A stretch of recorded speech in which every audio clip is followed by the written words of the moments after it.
just been to see the exhibition by Tomás Saraceno at the Serpentine Gallery, and it's definitely an exhibition worth visiting. I enjoyed it.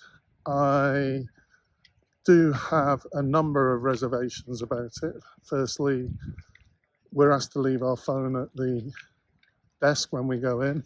It's not compulsory, but it's, I don't know, it's kind of a righteous political gesture, environmentally conscious. It just feels a little bit forced.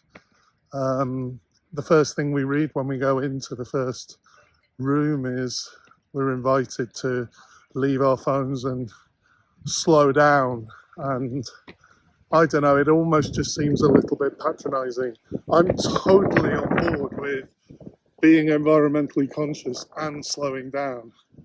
So perhaps it's not speaking to me, but in this way, there seems to be a little bit of maybe an arrogance with it, that it's almost speaking down to people who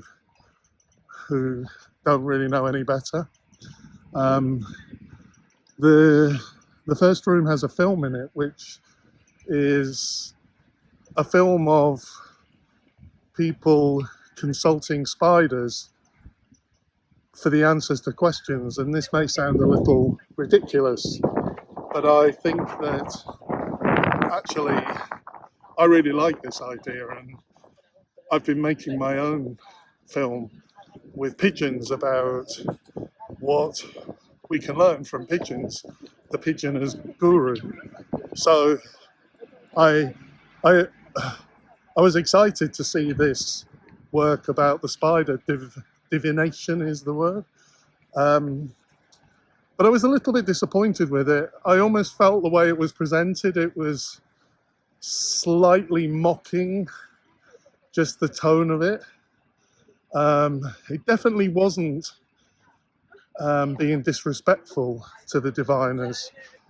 But, I mean, when you see the whole exhibition, I do think that Saraceno, I think he thinks that there is something in it. And we're even given the possibility to contact the diviners and send our own questions for a fee, I think. And many people may enjoy this slightly mocking tone. For me, I'm totally serious about communing with nature to find answers.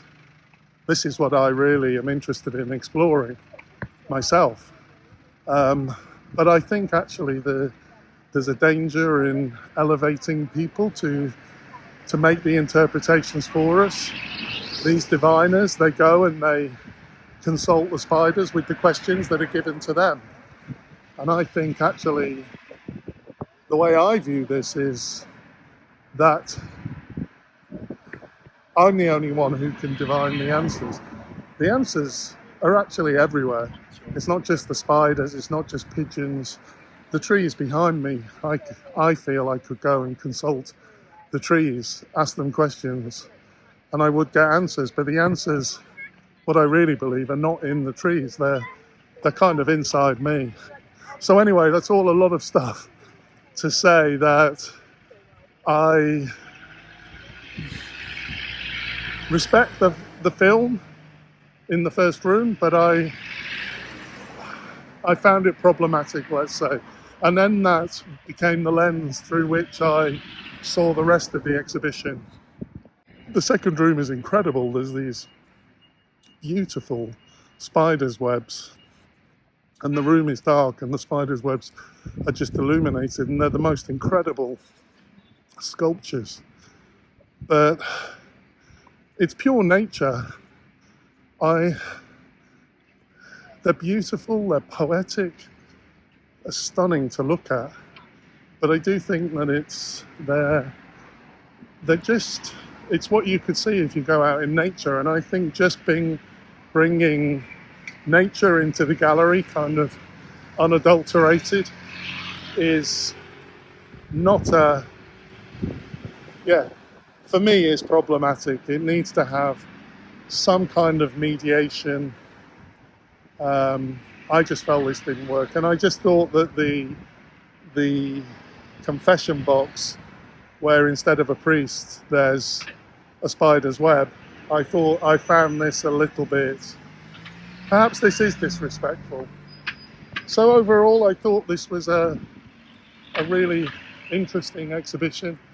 Oh, there is a film at the end as well, about some environmental project in Argentina, but there was a problem with the sound, so I'm going to go back and see that on another day.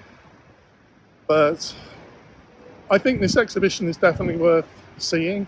I think my response to it is perhaps a personal one, based on my own experience of kind of spirituality and nature.